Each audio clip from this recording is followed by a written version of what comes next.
Kalau 1 ekar makcik tanam, kos dia mau ada 10,000. Beli benih, tanam, baja, semua tu sampai dapat hasil macam ni. Kalau macam 3 ekar ni, dalam 15,000, 20,000 modal. Kalau yang matangnya kan 8 bulan kita dah boleh potong.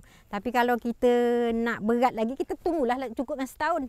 Kita baja, racun ulat. Yang penting itu penjagaan dia. Air, masa dia dah besar tak ada sangat guna air. Dia masa kecil kita gunakan air. Dalam sebulan kita masukkan seminggu air. Lepas tu kita buang air. Lepas tu boleh baja.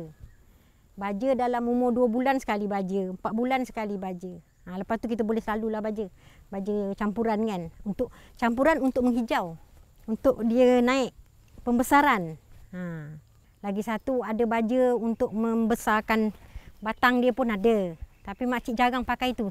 Sebab apa? Takut dia ada ulat. Kalau pakai baja tanah selalu, dia ada ulat. Lagi makcik suka pakai urea lah. Urea dia melonjak.